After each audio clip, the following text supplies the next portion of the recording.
Hello, this is Grandmaster Daniel Fernandez, and I'm pleased to be presenting today my repertoire in the Petroff defense, which begins with e4, e5, knight f3, knight f6.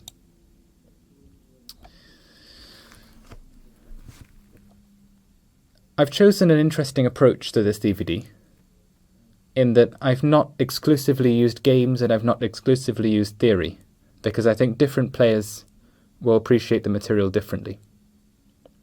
So there's about an hour worth of game coverage, an hour and a half worth of interactive coverage, and something like 4.5 hours of theory. Obviously, the theory is the most important component, but it's not the only one. If we allow ourselves to blitz through a few moves, I will show you another generic category of things that is often overlooked in DVDs, and that is structures. And there are two structures that I'm paying particular attention to, possibly indirectly, but also directly. The first one occurs after, for instance, knight takes e5, d6, knight f3, knight takes e4, d4, d5, bishop d3, bishop e7, castle, knight d6.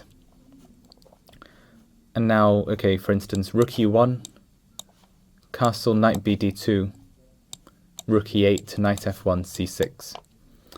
So this structure is very symmetrical, but black has, in my opinion, slightly more clearly defined plans. He continues by playing knight b8 to d7 to f8, possibly coming to e6 in the end, maybe even ending up on g7 after black plays g6. The crowning glory of his strategy will be to play bishop f5, and this is all explained in much greater detail in the chapter on the 7-knight d6 system, which is not quite my own invention, but my own pet weapon. The second structure, which I was about to talk about, comes after the move knight c3. Knight takes c3, d takes c3, and white plays with these doubled c-pawns. A further specialization of this comes in the annotated games of Hou Yifan. In both of these games, she ends up with a position where black has doubled c-pawns as well. And black's structure is in fact slightly worse here, because he has an isolated pawn on a7. Both sides have double pawns, but black also has an isolated pawn.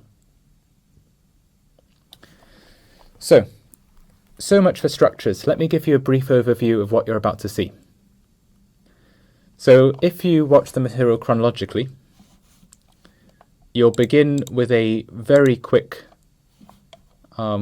look at knight c3, bishop b4. Now I would strongly recommend that against knight c3 you play knight c6 and you don't try and keep the game artificially within the Petroff. Nevertheless, bishop b4 can be used occasionally, and it's certainly a viable move. After that, we'll come to other minor lines, the most major of which is 3d4. I say minor in the sense that there's not a huge corpus of theory built up around them, and it's still possible to find a novelty on move 6 or 7. It's not that d4 is any less critical, and in fact it can transpose back into the most critical line of them all. So I give knight takes e4, and here white can choose d takes e5 or bishop d3, or he can actually play knight takes e5, transposing back into the main line that we've seen here. How does that happen? Black plays d6, knight f3, d5. Something just to keep you awake, because this is the introduction and nothing will be new to you. The problem with knight takes f7 is that black plays queen e7, threatening both the knight on f7 again and the discovered check knight c3 check, winning the white queen on d1. So I've looked at the choices d takes e5, d5, and bishop d3, knight c6 in considerable detail. Also along the same route, we look at white's minor options, knight c4 and knight takes f7 in this position. Later on, we move on to fifth move options, the first ones of which will be c4 and queen e2. Neither of these is especially threatening to a well-prepared player, but you do have to know what you're doing to some extent. Queen e2 will be fleshed out later in the annotated games section, which I'm coming to in a few minutes. After knight takes e4, the next section is the biggest section and it deals with d4. So this setup with knight d6 is definitely not the only one that I'm looking at, even though I do consider that it essentially equalizes for black. I'm also going to look at the main line, knight c6, and within that there's a separate chapter devoted to the absolute yellow brick road of them all, which is c4, knight b4, bishop e2, castling kingside, knight c3, bishop f5. So this is fleshed out with annotated games which are built into the actual structure of the DVD because of its extreme importance from a theoretical and a practical point of view. I've decided that the rest of the annotated games can go elsewhere, but the games within this system with 10 bishop f5 deserve to be an integral part of the structure, of the theory, sorry.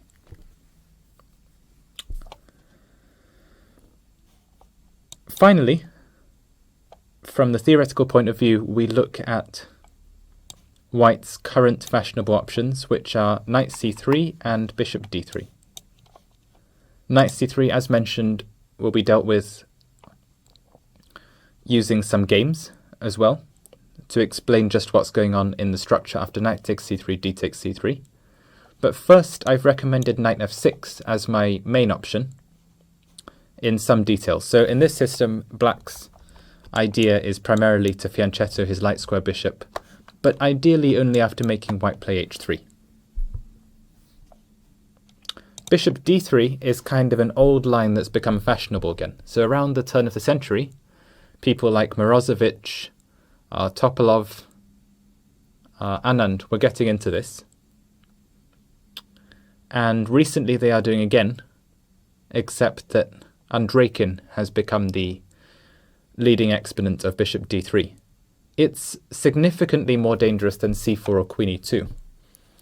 And I think black needs to understand very well what's going on in this structure in order to successfully play against bishop d3. Then we will wrap up the theory segment and proceed to the annotated games, of which there are 5, I believe, each lasting roughly 10 to 15 minutes.